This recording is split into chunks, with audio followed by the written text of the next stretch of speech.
Hello, everybody, and welcome to Bell.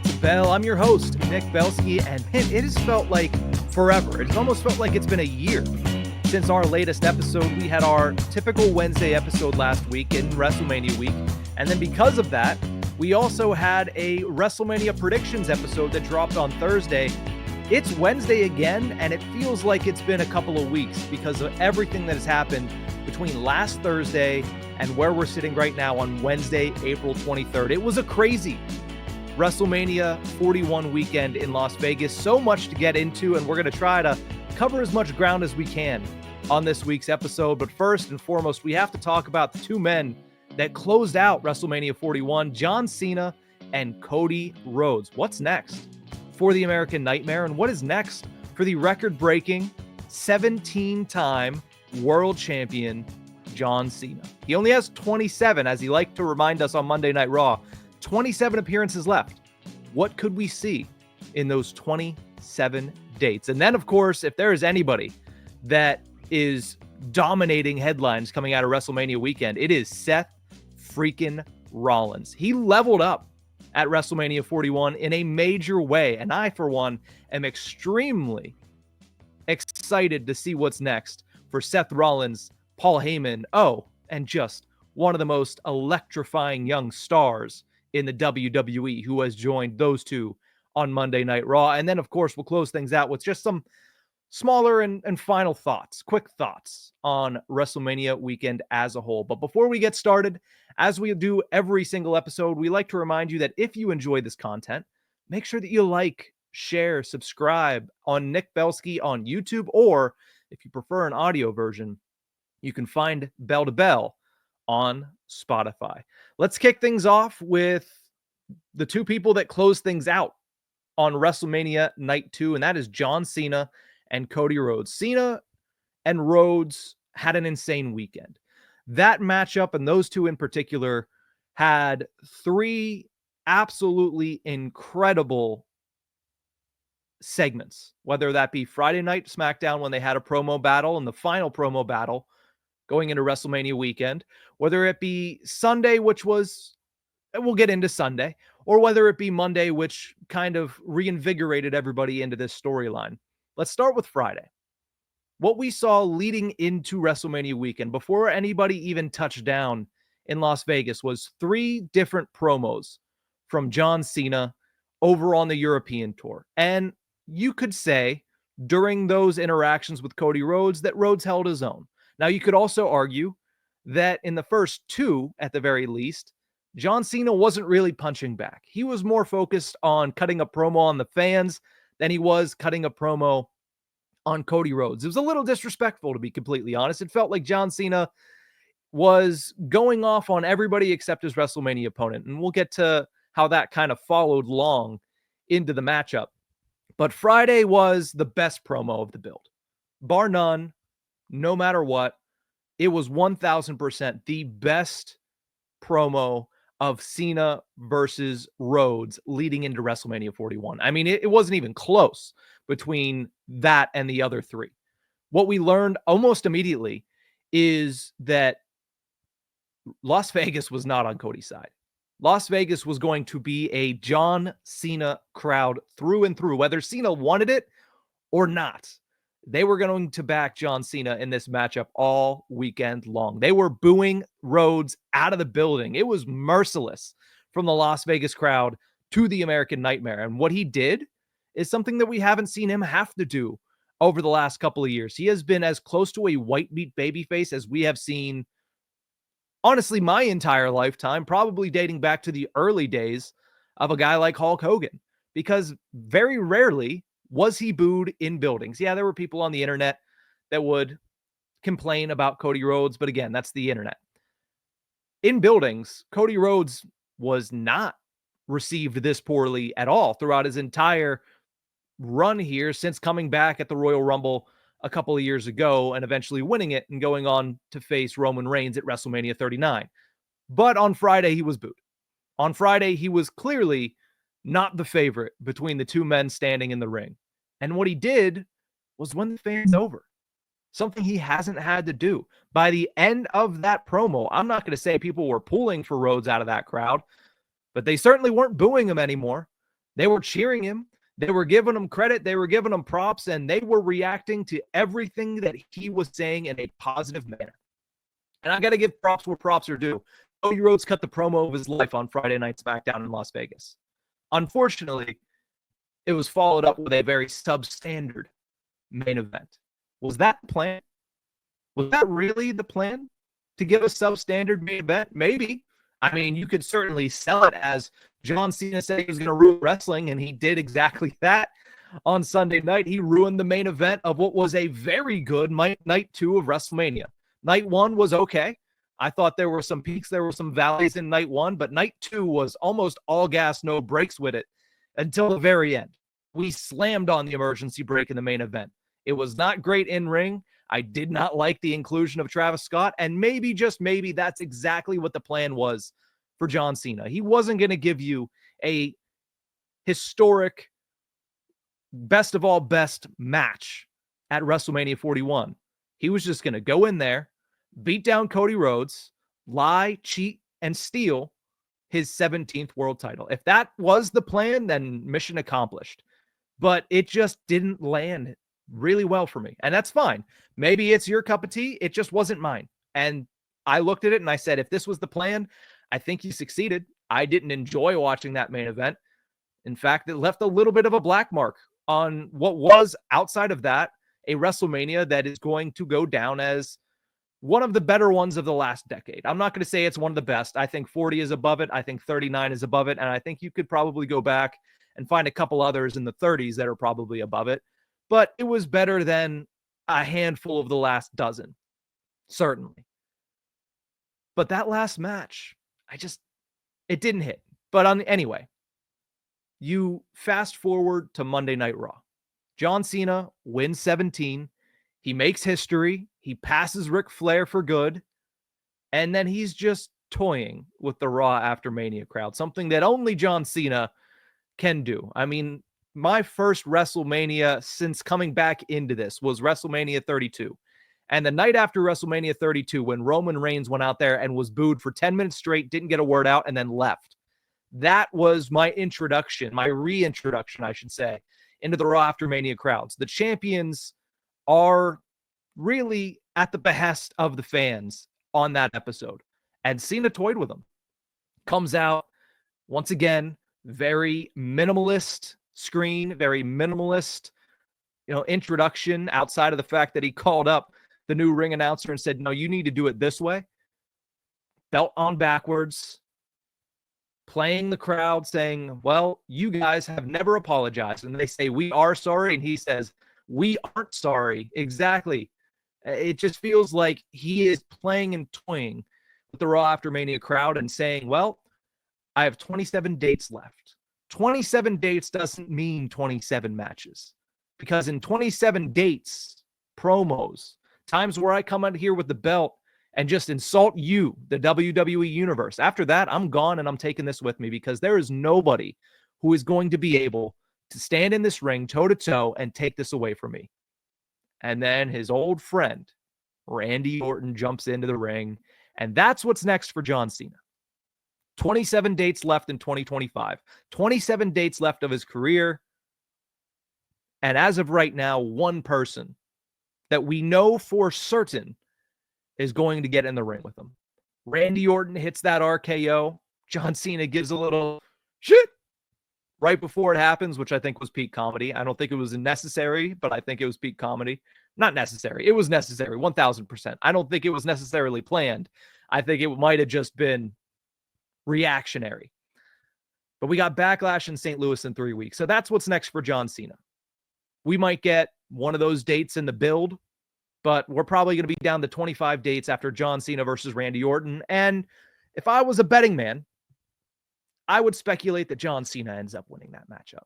I would speculate that Cena doesn't win 17 just to lose to Randy Orton 3 weeks later. I wouldn't think that would happen. If it does, man, I will be surprised. But the bigger question is not what's next for Cena, because he's the champ. We know exactly how many days we're going to see him the rest of the year, and we know exactly who his next opponent is. But what's next for the American Nightmare, Cody Rhodes? Absent from Monday Night Raw. Held the title for 378 days. Had 8 successful title defenses.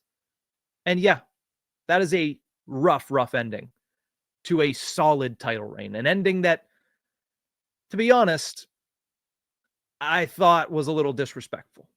I really did. I mean, it didn't make sense. It didn't fit. I said earlier that maybe that was the plan, that John Cena was going to ruin wrestling, and that's why the match wasn't spectacular. But the actual ending, the reason for Cody Rhodes' downfall was that he couldn't pull the trigger. And that's what I just don't understand. Because hasn't his reign on multiple occasions come up with this storyline where he couldn't pull the trigger, and then he pulled the trigger? So it was at the grandest stage in his biggest title defense, the first time that a lot of people, Zachary Smith was on this show a couple of weeks ago, said the first time it really feels like this title is in jeopardy. And we're going back to Cody Rhodes can't pull the trigger. Pulled the trigger against AJ Styles in that second matchup, the I Quit match in, I believe that one was at Clash or Bash in Berlin, one of the two. I just can't remember off the top of my head. But he was getting ready to go cross the line with the steel steps and AJ Styles stuck in the corner. What about Kevin Owens? He said Cody Rhodes couldn't pull the trigger at that one was at Bash in Berlin. He said Cody Rhodes couldn't pull the trigger. Well, you know what he did at Royal Rumble? He pulled the damn trigger. He destroyed Kevin Owens. He threw him through ladders, multiple ladders, and he won the title or retained the title. So why at WrestleMania all of a sudden is Cody Rhodes unable to pull the trigger again? He's done it twice in this last year as the champion. So I didn't like that. I didn't like that. And the question of what's next for him, I don't know. Is he going to be off TV for a while? He had that exclusive, or they tried to get that exclusive in the post show of WrestleMania where he declined Kathy Kelly and got on his bus quietly. Does that mean he's going to be off TV? It's what we saw out of Roman Reigns last year, but Roman Reigns almost is a part-timer at this point. Who knows what we'll see this year, because he showed up to WrestleMania after losing on WrestleMania Monday after losing on Saturday. But is Cody off TV for a while? He has been ever present since the 2023 Rumble. Every single show, at least of the brand that he's been on. When he's on SmackDown, he's been on every single SmackDown. When he's been on Raw, he's been on every single Raw. Maybe, just maybe, there was a little bit of overexposure for Cody Rhodes, and they're trying to dial it back a little bit, because they reached that peak where he was undeniable, where he was the babyface, where he was the people's champ. And then on Sunday, he got booed. So maybe the best thing for him is the same exact thing that we saw with Roman Reigns. Maybe not as long. It's certainly not going to draw out to SummerSlam before we see a conflict between Cena and Rhodes again. But maybe he's just not around the next 3 weeks leading into Backlash. Maybe he's not around until the next pay-per-view. But it feels like he's going to be off TV for a little while. And this might be by Friday night. This might be completely disregarded, completely thrown in the trash, because he might show up on Friday Night SmackDown. That is his brand, after all. But it feels like him being off TV for a little while is probably not the worst thing for Cody Rhodes, because I don't know where else you go from here. Randy's going after John Cena. Cody's not going to insert himself into that match. That would be stupid to insert himself or to insert him into a match with Randy Orton and John Cena whenever we're going to get Randy Orton versus John Cena for the very last time in St. Louis. And I just don't know where else you go with him. I don't. You don't carry anything over. It's not like he's going to start a feud with Travis Scott. It's not like The Rock's coming around anytime soon. So I think the best thing for Cody Rhodes might just be a little bit of time off. He certainly earned it after the last couple of years, but maybe it's not what you want to hear. But honestly, that's what I'm speculating, is that we're not going to see Cody Rhodes for at least a couple of weeks. One person we are going to see every single week, and I'm so excited about it, is Paul Heyman.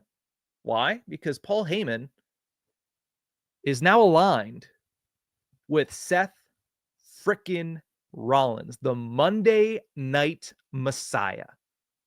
The one man that week in and week out, if he is healthy, he is there and on Monday Night Raw. Seth Rollins, to put it plain and simple, excuse me, he leveled up. He leveled up at WrestleMania. And I said this a couple weeks ago, so I'm going to do a little I told you so moment. I think it was 3 weeks ago, maybe 4. I said, coming out of WrestleMania, we will see the best version we have ever seen of Seth frickin' Rollins. Well, here we are on the Wednesday after, and everybody is talking about Seth because he leveled up at WrestleMania, and now he is the best version that we have ever seen of himself.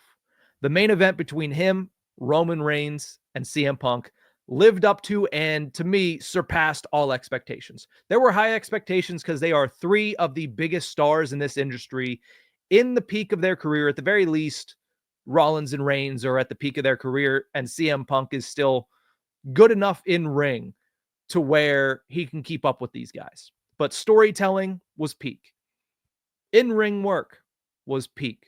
And then the turn. Paul Heyman, who came down to the ring with CM Punk, all smiles as Living Color was playing Cult of Personality on the WrestleMania stage, gets the chair, has a decision to make between CM Punk and Roman Reigns, and he goes with CM Punk, gives him the chair. At that moment, I thought, man, this would be a perfect time to just look at both of them and then slide the chair right in between them and have it slide right to Seth Rollins. But no, that's too easy. We need to build the tension a little bit more.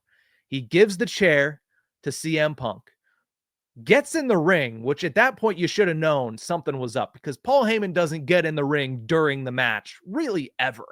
He gets in the ring, which should have sent, the bat signal up that something's aloof or something's afoot here. I can't get my words straight today, but something was afoot when Paul Heyman got into the ring with CM Punk mid-match. Gives the old low blow to CM Punk, and Roman Reigns is in his feels. He says, I knew that you were my wise man. I knew that you wouldn't turn your back on me. And Heyman hands Reigns the chair, looks at Seth Rollins with his back turned and says, it's the Shield. It's perfect. Roman puts Paul Heyman behind him, and Heyman says, you know what? Shouldn't have done that. Shouldn't have done that. And another low blow leads to the 1, 2, 3. Seth frickin' Rollins walks out of WrestleMania the winner of this massive triple threat that was billed as being for the soul of WWE. Not only does he walk out with the soul of WWE firmly in his back pocket, he walks out with the wise man, Paul Heyman. The execution of this storyline has been flawless.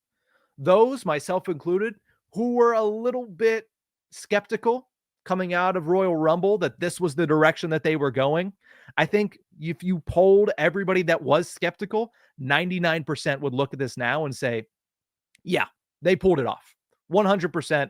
This was great. And the best thing is, Triple H was talking to Sam Rosenberg on WWE's YouTube channel last week, and he said the reason that this is the right time for the triple threat is because this is the beginning of the story between these 3. This is not the end. It's not even the middle. This is the beginning. You do the triple threat, and there's so much meat on the bone between Rollins and Punk, between Rollins and Reigns, between Punk and Reigns, that they can all have those individual feuds as time goes on. But this is the beginning of it. And at the beginning of it all is Seth frickin' Rollins siding with Paul Heyman. Sorry, Paul Heyman siding with Seth Rollins, because Rollins was the catalyst for all of this leading up to WrestleMania. So it is Heyman siding with Rollins, and now we have something very exciting. We have a more regular appearance from Paul Heyman on television. We have Rollins actually getting to capitalize on his Mania momentum. Don't forget, last year Everybody gave him his flowers. Everybody said Seth Rollins, the MVP of WrestleMania 40. But he couldn't capitalize on that because he had to go get multiple surgeries. He was on the shelf for months, came back and wasn't probably fully healthy at that point, and then goes back on the shelf, disappears for another month or so, and then comes back. At that point, yeah, you're the MVP. Yeah, you got to main event WrestleMania 40 on night one and then be a big part of two different segments of night two, but you can't build off of that. About 6-7 months down the road after you've been gone, after all the other stories have been told, and now you're trying to reinsert yourself. But no, not this year. This year, WrestleMania 41, Seth Rollins is one of the biggest names coming out of the weekend, and Seth Rollins is healthy. Seth Rollins is present. Seth Rollins is ready to take over WWE. He can build and capitalize on this momentum, and we get to see it play out over the next, however long the story is going to be. It could be multiple years because Paul Heyman doesn't side with somebody for 2 months. The CM Punk thing was just a bring back of history. This is new. This is fresh. This is something that we are going to see play out over the next year, maybe multiple. It's going to lead into WrestleMania 42 in some way, shape, or form, and it might go beyond that. And the switch was the contract signing. Everything from that 3-man contract signing on SmackDown to now has been flawless. The change, the flip in the character and the motivations of Seth Rollins has been evident. Up until that point, the only thing Seth would say in every single promo, every single appearance, my goal is to prevent CM Punk from main eventing WrestleMania. And then it changed slightly to my goal is to prevent CM Punk from getting to WrestleMania. That's why they were in a steel cage match. He was trying to put him on the shelf, so he missed a second consecutive Mania. He failed in those goals. He did. And how do you respond? By becoming the best version of yourself, winning that WrestleMania match, and now being at the top of the industry, coming out of its biggest weekend of the year. Great promos, amazing in the ring at WrestleMania. That pedigree where he caught Roman Reigns midair during a spear was 1000% the spot of the weekend. Like, there were other great ones. Jade Cargill had a couple of amazing moments, but that pedigree was the spot of the weekend for me. The thorn crown glasses, the change in the outfit and his intro, everything about Seth Rollins on Saturday and on Monday was flawless. And now, on top of all of that, we get Bron Breakker. We get one of the most explosive and exciting young superstars in WWE to join the best version of Seth Rollins and Paul Heyman. There's people that are likening it to the next version of Evolution. If that's the case, I'm very intrigued to see who number 3 ends up being. Maybe Carmelo Hayes fits into that.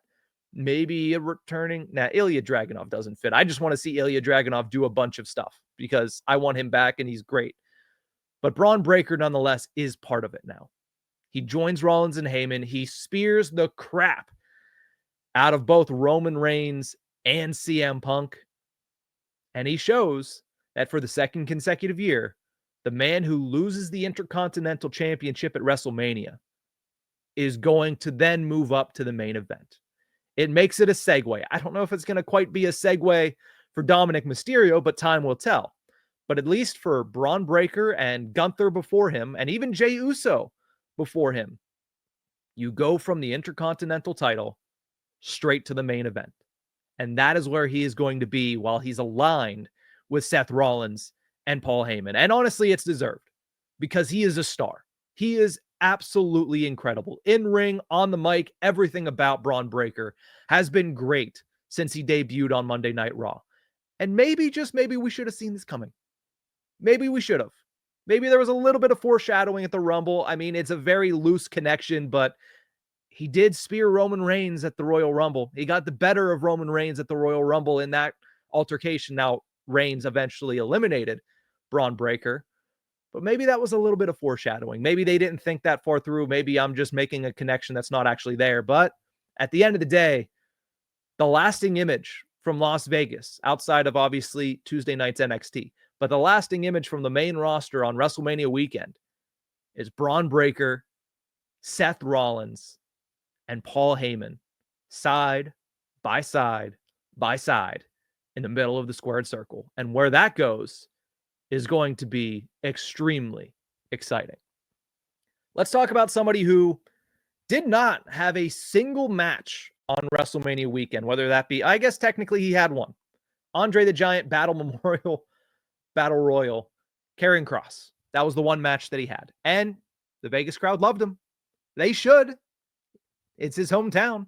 And he made a point of saying that in a promo that he cut on the WrestleMania recap with Sam Roberts and Megan Morant. And we'll get to that in just a second. But all in all, what a week for Karrion Kross. This is a guy who his mic work has been very good all year long. His angle with the AJ Styles Logan Paul feud was probably the most entertaining part of that entire feud. More entertaining than anything Logan did, more entertaining than anything AJ did. Karrion Kross was the entertaining part of that feud. And he ended up making a big difference in Sunday's loss for AJ Styles. But the entire week, from Monday Night Raw in Sacramento, where he had a terrific showing in ring, which has always been the one knock of late, is, well, Karrion Kross does all these things, but he doesn't follow it up in the ring enough, at least not as of late. He did that last Monday against AJ. Yeah, he might have lost, but he certainly had a terrific showing on Monday, one that opened a lot of people's eyes, myself included. And then you hear the pop from that Vegas crowd during the Andre Battle Royal, saying that they were behind Karrion Kross, saying that they were behind this man and this character. And then, of course, what he does on Sunday night in the AJ Styles Logan Paul match. That all would have been enough to tell you that, hey, Karrion Kross, he's becoming a more integral part of the story on Monday Night Raw. And then he goes on to WrestleMania recap. I don't know if this was a shoot. I don't know if this was a work. I tend to believe it's a work until something happens in real life, until there is a release or until we just don't see that person again. Karrion Kross was on Raw the next day, so it tells me that it's probably a work. But man, it was bordering. It was borderline. It was right there on the fence between work and shoot, because he brought in some real life stuff, some real life thoughts, some real life opinions. And he went off on the fact that he was not on the card at WrestleMania. Not only that he wasn't on the card at WrestleMania, but a guy like Logan Paul was, that the respect is not there for those that have paid their dues. This feels like a change in direction. Over the last week, certainly his character has been leaning towards this over the months leading into WrestleMania. But this week, this past 10 days, has felt like it has propelled Karrion Kross into a much bigger spotlight. He went from, yeah, that's always an interesting 2-3 minutes on Monday Night Raw. Yeah, that's always an interesting social media video that he puts out on his own, to, man, whenever Monday Night Raw happens, whenever Monday comes around and you tune into Netflix, Karrion Kross is somebody you're looking forward to seeing. Karrion Kross is somebody you're saying, all right, let's see what's next with Karrion Kross, because that promo on WrestleMania recap was the best that we saw all weekend as far as mic work. Maybe 1B to Cody Rhodes, but I have a hard time believing that, because anytime somebody who didn't step foot into the ring between Saturday and Sunday is able to be a headline on Monday of WrestleMania, you know you did a great job.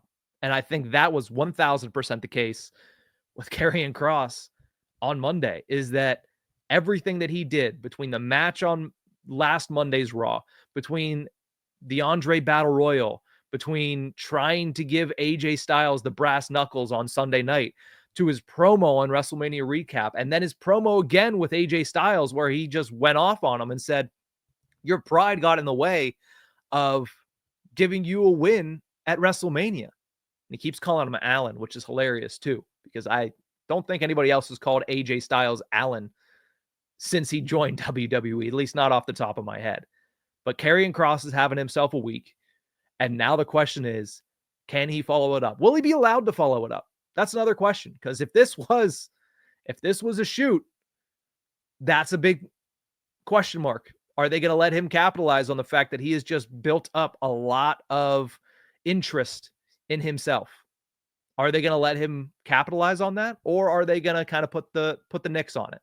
I think if they let him capitalize on it, they could have themselves a very interesting character going forward into the post-WrestleMania month. So great week for Karrion Kross. Certainly moving up the proverbial power rankings if you were to make one. Let's close things out today with some final thoughts on WrestleMania weekend. It's the weekend we all work towards. It's the weekend we all look towards every single year. And now that it's over, we have to look back before we look forward to the next couple of months, to Backlash, to Clash in Paris, which is at some point down the line, to Money in the Bank in Los Angeles, and the combined PLE between AAA and NXT, which is going to be phenomenal. But before we do any of that, before we look ahead, let's look back at some WrestleMania superlatives. Overall, I thought it was a good Mania. Like I said, it was probably in the top half of the last dozen. If you were to go back and rank from WrestleMania 30 to WrestleMania 41, I guess that's 11. If you were to rank all of those, I'd say it's probably top 5, borderline top 3. I think there's 1 and 2. It's WrestleMania 39 and WrestleMania 40. And then you have to look. I guess WrestleMania 30 would be up there too. You know, the Yes Movement, the Daniel Bryan victory. But that Mania takes a big hit for me because of what happened to The Undertaker, always. But as far as this Mania is concerned, like I mentioned, night 1 was okay. Had its moments. Had some moments where you're like, all right, is this really a WrestleMania? Night 2 was phenomenal up until the main event. The run from the night 1 main event to the co-main event of night 2, where Becky Lynch returns and they win the tag titles with Lyra Valkyria. We get Lyra 2 belts. And then, of course, there's the main event, and we talked about it. Just did not live up to my expectations. Maybe that was the plan. Who knows? But when I look at this weekend, there's 3 things I want to talk about. The top moments, the top entrances, and the top 3 matches. Because that's what everybody discusses is, wow, what a moment that was. Or, wow, did you see that entrance? That was crazy. And then, of course, top 3 matches everybody likes to talk about. Let's start with top moments. My 3 top moments were Becky Lynch returning. This was something that you might have seen coming. Everybody knew she was there. And whenever we heard that Bayley was going to be out and Lyra Valkyria was going to need a replacement, I think we all expected it's going to be Becky Lynch. It's going to be. But even still, when that music hits, and it is one of the better wrestling themes in WWE today because most of them are trending in the opposite direction. But when Becky Lynch's theme hits, the place goes nuts. And that moment of the man coming around to Las Vegas and back in the WWE is one that is one that's going to be replayed a lot of times. John Cena winning his 17th world title is also up there. Whether you enjoyed it or not, whether you thought the match was good or not, he made history. And that's probably one of the reasons that he was getting cheered in that building and on Monday Night Raw the night after. Because everybody wants to see history. Everybody does. That's why Islanders fans were cheering for Alex Ovechkin when he broke Gretzky's record. That's why I'm trying to think of other instances. But either way, whenever history is on the line, even the biggest of rivals are going to cheer for the opposition. And that's exactly what we saw on Sunday. John Cena wins 17th world title. It is history. It does go down in the history books. It will be an image that is plastered everywhere forever. So that is a top moment. And then, of course, the top moment is Paul Heyman turning on Roman Reigns. Maybe not as much turning on CM Punk because at that point, there was still so much left to happen in that match. But turning on Roman Reigns, something that I don't think if you would have asked 4 months ago, anybody would have considered. I don't think so. Maybe if you asked them in the last weeks before Mania, they'd say, yeah, he's going to turn on both of them. He's going to side with Rollins because that rumor was going around. That speculation was going around.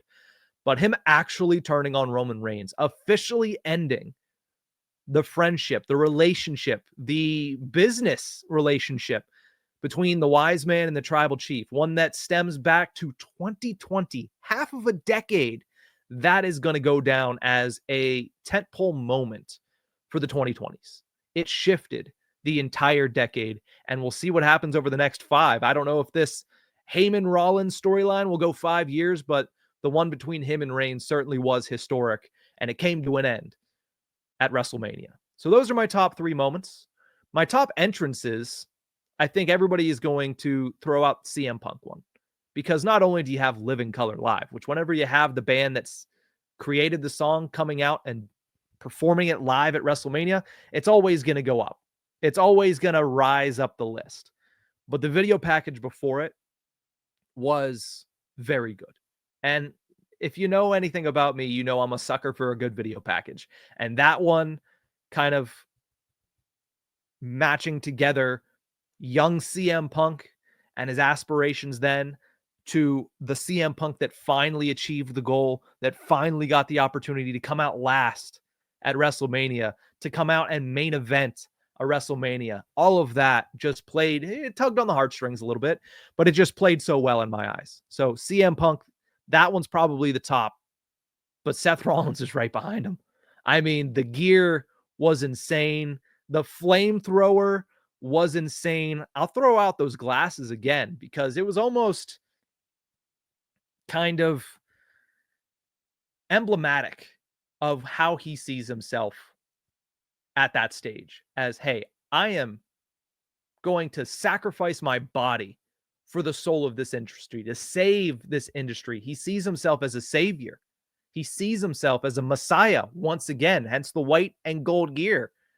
So that gear, that entrance, that immediately goes straight to the top. And the third one is one that I don't think a lot of people are going to kind of throw out when they talk about the best entrances, but the Damian Priest entrance was great. First of all, having the guitarist from Slayer there is cool as hell. But the shot of him being blurred out, but emerging from the flames was badass. It was sick. So I'm going to throw Damian Priest entrance up in the top 3 as well. So Damian Priest 3, Seth Rollins 2, and CM Punk at number 1. And now to close things out here, top 3 matches at WrestleMania 41. I think 2 of them are pretty universally agreed upon to be in this list. The third one, you could throw a couple of different ones into it, but number 3, I'm going to give Dom Mysterio winning the Intercontinental Championship in a fatal 4-way. Penta's WrestleMania debut, Finn Balor is always great. Braun Breaker is always entertaining, but Dom Mysterio winning this Intercontinental title match to cheers, not only to cheers, but one of the biggest pops of the weekend, not on my bingo card. Him winning wasn't on my bingo card. But him winning to cheers, even though it is his hometown, we all have to remember that. Him winning to cheers is something that I don't think anybody expected. And it was a crazy moment. And it was made even better by the fact that the match leading into it was also extremely, extremely well executed.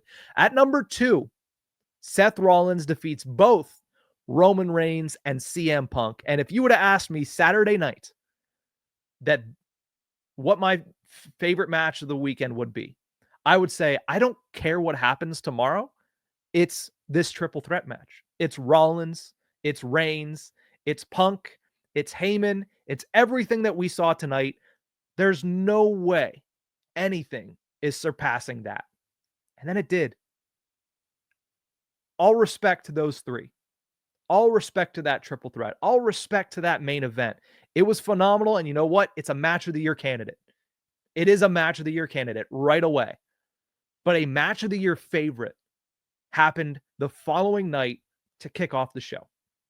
Io Sky retaining against Bianca Belair and Rhea Ripley in a matchup that it seemed like all 3 of them had something to prove. Rhea Ripley is one of the biggest stars in wrestling. Bianca Belair is universally known as one of the best wrestlers in the industry. Io Sky, even though was not as big a star coming into this one, is well respected around the entire wrestling world. There is a lot of respect for all 3 of these performers coming into this weekend, but there is copious amounts of respect that have been heaved upon them additionally after what we saw on Sunday to lead off the show. Io Sky, that was a star-making performance. Like I said, everybody around the world has respected Io Sky for what she is, which is a phenomenal professional wrestler, but nobody saw her as the top piece to the women's division. It's Bianca, it's Rhea. For the last year, it's been Liv, it's been Tiffany, who has just gotten up to that moment. It's been Charlotte, it's been Becky, but Io Sky has been down a couple of rungs. Now, you look at what she was able to do in that triple threat, and all three competitors were on their game. Not a spot missed, not a moment that wasn't capitalized on. But Io Sky retaining and the performance she had, that's a star-making performance right there. That is the number one match of WrestleMania weekend, and that is it for this episode of Bell to Bell. Thank you guys so much for tuning into this one. Remember, you can find us on YouTube at Nick Belsky. Make sure that you like, share, and subscribe, or you can catch us on Spotify at Bell to Bell. We'll see you guys next time.